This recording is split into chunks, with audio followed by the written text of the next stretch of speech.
You are listening to the It's Logical podcast. Episode 12, The Matrix. Night air breathed in slow, warm waves against the red brick of the Missouri School for the Blind, as though the building itself were dozing with us. Each dorm window held dim lamplight and the faint click of slate styluses chiseling homework long past curfew. In the boys' wing, a dozen teenagers crouched elbow to elbow in a single room, trading jokes and smuggled cans of cherry cola that fizzed whenever somebody laughed too hard. You could smell talcum powder from the communal shower down the hall and cheap aftershave from a senior who swore scent-impressed girls over at the girls' dorm. For blind kids, the world was mostly texture, tone, and aroma, and on late nights those senses stretched wider, pulling experience close enough to taste. I was perched sideways on Ross Given's bunk. My ears followed the rhythm of his portable radio, tinny Motown dancing around whispered conversation, until weariness began to press at my temples. The chatter faded behind a soft roar, like being submerged in lukewarm water, and suddenly I found myself standing upright in a cavernous chamber I had never set foot inside. The carpet crushed under my sneakers with a plush sigh and glowed reddish-brown like wet clay. The walls were milk-white, so bleached they almost hummed. In the center hovered a clown who could have stepped from a faded postcard, bulbous velvet shoes, sunflower yellow wig, a grin that held too many teeth for the size of his jaw. Beside him loomed a wheeled cabinet of knobs and cathode glow. The machine's face scrolled numbers, 12, 11, 10, while the clown gestured like a maestro, coaxing a chorus of unseen children.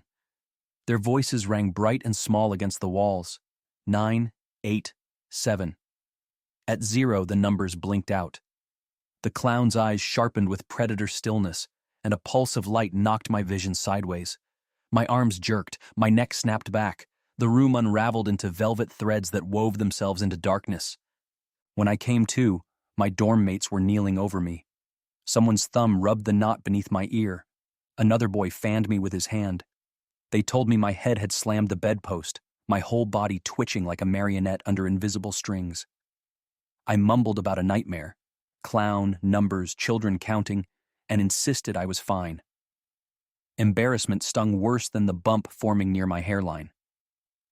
I dragged my feet to my own room, collapsed fully clothed, and let sleep swallow the echoes. Morning reassembled the world with mundane precision. The prickle of woolen uniforms, a teacher's cane ticking like a metronome along the baseboard, oatmeal thick enough to stand a spoon in. My dizzy spell became hallway gossip before first bell, but life at a boarding school marches by schedule, and we surrendered ourselves to Braille textbooks and algebra problems. By lunchtime, the incident felt like a smudge on the edge of memory. That afternoon, the principal announced the school's 145th birthday. Cake would be served in the elementary annex, he declared, and older students were invited to help corral first-grade sugar highs. Free frosting was currency. Several of us volunteered at once. The annex sat across a breezeway, an older wing that still smelled of chalkboards and lemon disinfectant. When we pushed through the double doors, my shoe soles kissed carpet soft as the one in last night's dream, and its tint, somewhere between maroon and terracotta, marched recognition up my spine. White walls, too clean to belong to any space full of children, glared beneath fluorescent lights.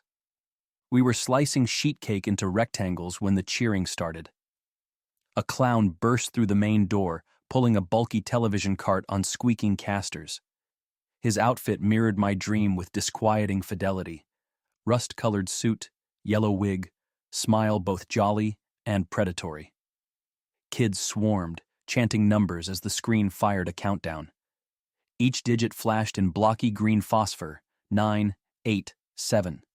The smell of buttercream frosting fused with the scent of latex balloons and something metallic I could never later place. My knees weakened. My dorm friends stared at me, eyes round as coins. One whispered to a teacher that I'd described this entire scene the previous night. The teacher's hand rested lightly on my shoulder as though grounding me in case I floated away. The countdown reached 0. Applause erupted. Nothing supernatural followed. No burst of light, just a clown announcing a magic show. but the echo of that near-perfect dream gnawed at the seams of my reality. When students whispered about matrix glitches years later, when they swapped YouTube clips of leaves hung motionless or birds flapping without forward motion, I recognized the same chill I'd felt in that annex, the prickly certainty that the universe had briefly misaligned. People have told stories like mine since language acquired adjectives for uncanny. In 1860, Abraham Lincoln reportedly dreamed of a presidential funeral in the East Room of the White House. 2 weeks later, his body lay in that very chamber. Mark Twain's brother Henry died after a steamboat explosion in 1858, mirroring a nightmare Twain described a month earlier. British diplomat John Donne filled journals with what he called serial dreams, including a vision of the volcanic eruption at Mont Pelée that killed 30,000 people the following morning. Skeptics argue selection bias. We remember hits and forget misses. Yet for every skeptic, there is a grandmother who dreamed of a falling picture frame hours before an earthquake, or a commuter who took a different train because of an unease he could not name, and watched headlines later listing casualties. If our universe runs on deterministic code, perhaps déjà vu is a brief echo of data already written. Prophetic dreams might be buffer overflows leaking tomorrow's variables into yesterday's memory stack. Or maybe human brains, exquisitely tuned to detect threats, generate thousands of disjointed scenarios nightly, and probability dictates that a handful will later align with real events, granting the illusion of prophecy. The clash between these interpretations gnaws at dinner table philosophy and doctoral dissertations alike. The simulation hypothesis, modern centerpiece of this ancient suspicion, arrived with digital technology's boom. By the time Pong paddles batted square pixels across black screens, mathematicians were already speculating. If we could build game worlds of convincing illusion, what prevented others from having done the same on a cosmic scale? In 1989, computer scientist Jaron Lanier told an interviewer that future VR might someday feel as real as breathing. The magazine printed his quote beside a crude vector graphic illustration of a cybersphere containing miniature planets, a kind of pop culture seed for the virtual eternity. Max Tegmark, MIT cosmologist, takes the idea further, calling the cosmos a mathematical structure. If all physical systems can be expressed by equations, then perhaps the difference between equation and existence is only a matter of perspective, like code that becomes world once rendered. Tegmark envisions a level 4 multiverse where every logically consistent mathematics defines its own physical reality. In such a landscape, simulated universes bloom by the quintillions. Nick Bostrom's statistical framing remains the linchpin. He asks, given a future where post-human civilizations attain planet-sized computing, what proportion of conscious minds will live in base reality versus simulated worlds? Assuming even a modest appetite for creating ancestral simulations, and assuming the cost per simulated mind eventually falls as low as the cost of streaming a film today, the overwhelming majority of minds would be virtual. Therefore, statistically, the odds tilt against us being original. Bostrom fences his argument with caveats, yet media headlines simplified it into, "Scientists say we probably live in the Matrix," fueling endless talk show segments and undergraduate dorm debates. Physicists searching for evidence peer at the deepest fabric of space-time, hoping to catch it fraying at the edges. In 2012, Silas Bean and colleagues proposed hunting for lattice patterns in cosmic ray spectra, anisotropies produced when particles propagate along a grid rather than a continuum. If space is discretized at a minuscule scale, ultra-high-energy cosmic rays might reveal angular dependencies betraying that underlying lattice, like moire patterns on a digital photograph. The project requires instruments sensitive enough to catalog particle arrivals from across the Milky Way, a feat still perched on the horizon of possibility. To date, the sky remains silent on whether it is pixelated. Another frontier lies in quantum information. The holographic principle suggests that the three-dimensional universe might encode its data on a two-dimensional boundary, the way a hard drive stores bits on a platter. Black hole thermodynamics reveals surface area, not volume, governs information content. That fact spooked Stephen Hawking, Leonard Susskind, and Gerard Hooft, into begrudging agreement. The universe might already be a projection, independent of human simulation.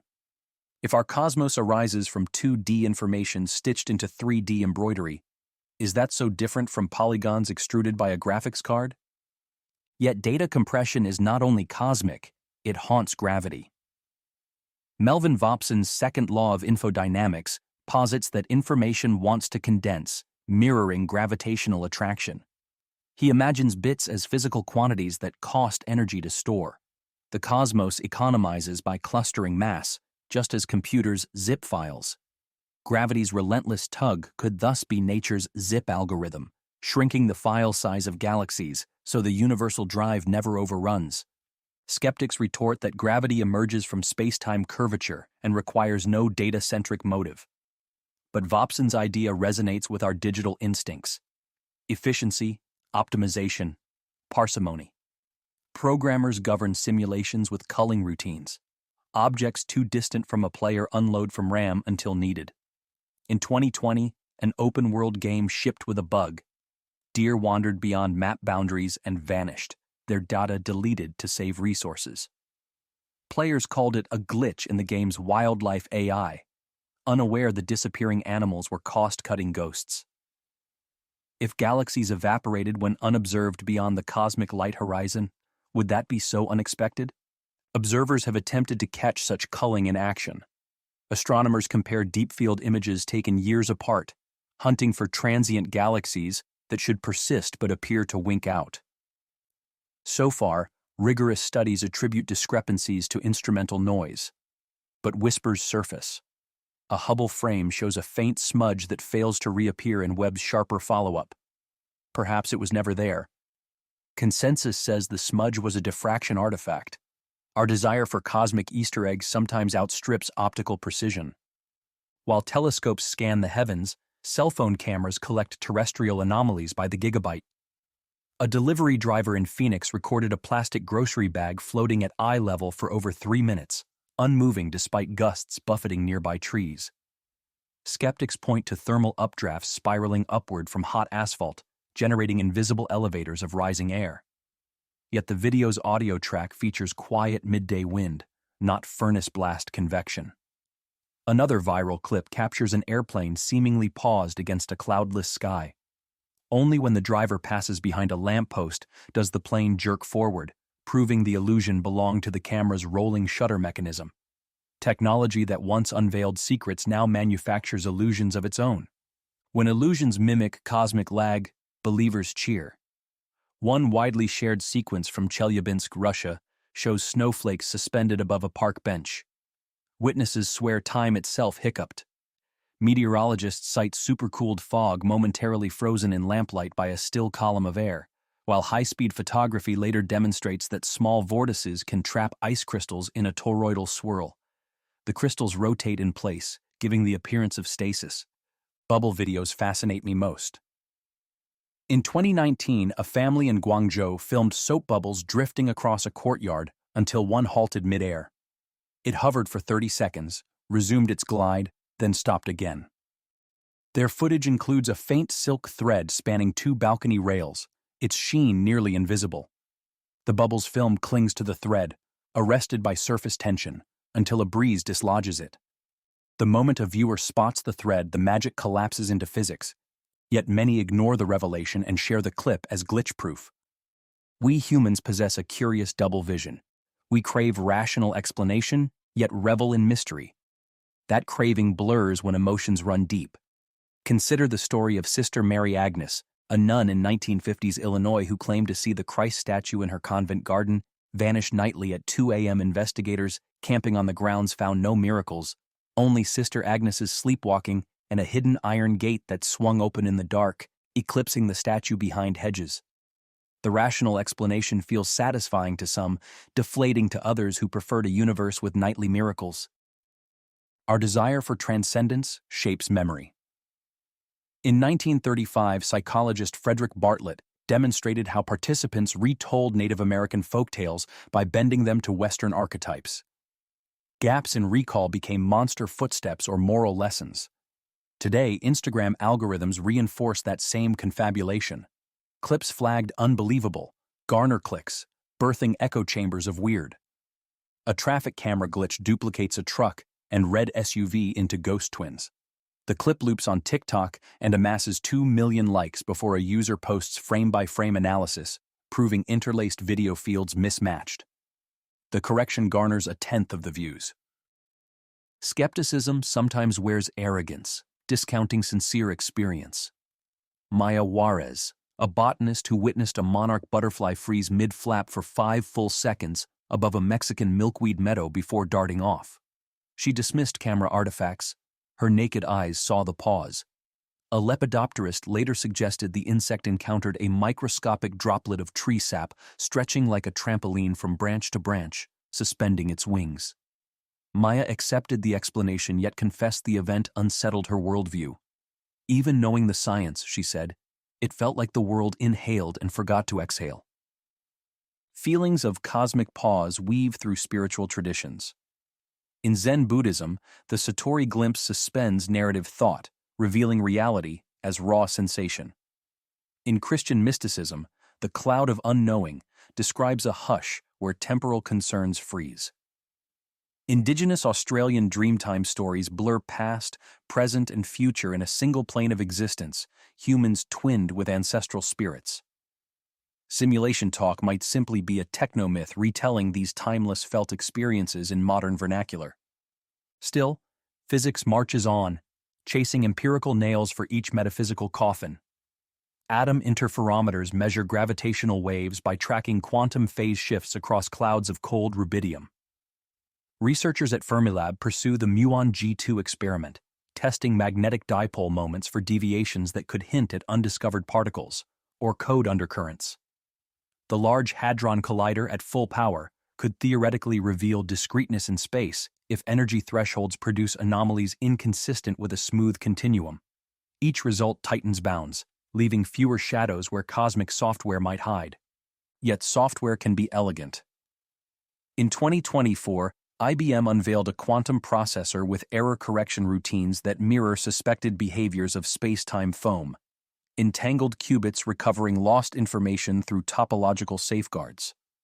The algorithm's inventors joked that nature might already employ similar redundancy, protecting the universe from cosmic ray bit flips. The serendipity is hard to ignore, human engineering echoing hypothetical cosmic code. Were we to prove the simulation conclusively, ethical tremors would ripple through law and culture. If our creators monitor us, does privacy crumble? If existence is coded, is morality objective, an imposed rule set we could mine for hidden guidance? Would suicide become escape or taboo? Religious doctrine might pivot, positioning simulators as new gods. Governments might demand access to administrator privileges, an arms race for divine authorization. Philosopher David Chalmers warns that simulated existence does not devalue meaning. Suffering inside a simulation hurts as authentically as in base reality. Love remains love, art remains art. Chalmers likens it to dreaming vividly. Pleasure and pain register regardless of ontological status. The ethical imperative therefore remains. Treat conscious beings with care, whether rendered in carbon or code. If anything, the possibility of nested worlds drums empathy deeper. Our own creations, AI agents we train, might one day ask us for rights, mirroring our plea to hypothetical architects. On the courthouse lawn of a dusty Texas town stands a plaque describing a local legend. In 1897, a farmer named Ezekiel Proctor found his mule frozen mid-gallop, hooves off the ground, tail stiff as a weather vane. Proctor walked around the animal, waving his hand through still air, then fetched neighbors who confirmed the suspension. 10 minutes later, the mule landed, resumed walking, and brayed as if nothing happened. Folk historians blame tall tale embellishment. Perhaps the mule jumped a fence and Proctor exaggerated. Yet the story persists, carved in bronze, attracting tourists who snap selfies. Whether fact or embroidered fiction, the plaque illustrates how anomalies embed themselves in culture, spurring retellings long after eyewitnesses vanish. Modern folklore, too, springs from digital glitches. In 2021, Reykjavik's Traffic Bureau released CCTV of a lone pedestrian crossing a winter street. A truck roars through, yet the pedestrian emerges unscathed on the opposite curb, as though sliced neatly from frames in between. Video analysts found dropped packets midstream, but conspiracy forums coined him the Icelandic phase walker, weaving tales that he moves through code gaps. Artists painted murals, a techno track sampled the footage's hum. A glitch became myth within days. One might argue this is precisely how a simulation generates enrichment. Unpredictability spawns narrative, narrative cements culture, culture drives innovation. Simulation advocates sometimes cite computer game design wisdom. Scripted events bore players, emergent gameplay delights them. If our architects sought creative flourish, sprinkling improbable coincidences would keep inhabitants engaged. But improbable coincidences also flourish naturally in vast universes. Carl Sagan once noted that even if a 1 in a billion event seems miraculous, on a planet with 8 billion people, such miracles happen 8 times a day. Probability theory collides with human psychology in the birthday paradox effect. In a gathering of only 23 people, there's over a 50% chance 2 share a birthday. Likewise, in billions of nightly dreams, it is near certain someone will foresee tomorrow's headline by chance alone. The Annex clown might thus be statistical inevitability disguised as destiny. Multiply the dream's imagery against a lifetime of dull nights and false alarms, and one match may trigger existential crisis. My rational mind accepts that. My heart still races remembering red carpet underfoot. Each of us carries similar anomalies, catalogued or forgotten. A radio turns on with a song whose opening lyric answers a private question. A stranger's face repeats 3 times in different cities. A childhood photograph shows a cousin wearing the exact band tour shirt you bought decades later on a whim. Data scientists dismiss these as clustering illusions. Yet clusters shape ecology, economics, language evolution. The brain's pattern seeking is not flaw, but feature, enabling survival through prediction. When patterns warp beyond expectation, our threat detector lights up, and sometimes we call that warning matrix glitch rather than coincidence. At the Arecibo Observatory, the mammoth dish once loomed above Puerto Rican jungle, where tree frogs trilled and tensioned cables hummed overhead. The scene evoked physicist Joseph B. Keller's speculation that the cosmic microwave background might carry a hidden signal, an encoded calling card from unseen simulators to their creations. Signal analysts combed satellite data for prime-length bit streams, uncovering nothing beyond noise floors, yet the very act of aiming vast antennas skyward and decoding static reflects humanity's deeper impulse to validate existence by reaching for a grander storyteller. Perhaps we pursue simulation proof not to escape responsibility, but to share it. If a coder wrote our tragedies, then grief can be yelled at the heavens. Yet if we are authors of our narrative, the weight remains squarely on mortal shoulders. Science, in its relentless stripping of illusions, often thrusts agency back upon us. No architect is patching distress. Climate change won't reverse because a server reboots. That prospect can feel lonely. Simulation, conversely, suggests guardians, fallible maybe but present. The longer I ponder, the more I suspect the two mindsets serve different emotional needs rather than empirical goals. One invites humbling awe at cosmic immensity. The other offers comfort that reality's machinery includes an operator's manual, some purposeful design, even if opaque. Oscillating between them might be humanity's coping mechanism, a psychological double bookkeeping that lets us face existential dread with both courage and wonder. So where does that leave the evidence?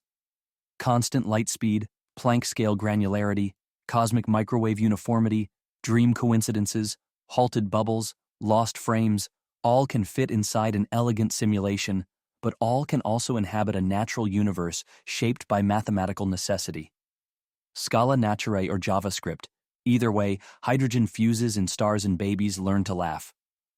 Pragmatists suggest a litmus test. If the simulation hypothesis offers no unique, testable predictions distinct from established physics, it remains speculative. Bostrom concedes this, labeling the argument conditional rather than affirmative. Yet speculation has value. It sparks experiments like the cosmic ray lattice hunt. It stirs philosophers to refine epistemology. It fuels storytellers who stretch cultural imagination.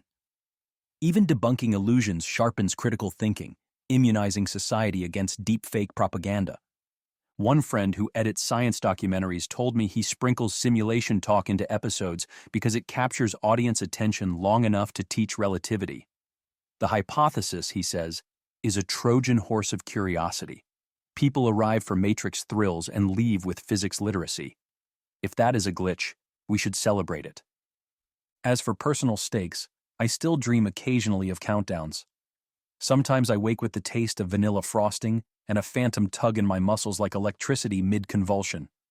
I remind myself of probability curves, cognitive bias, the spider silk threads holding bubbles.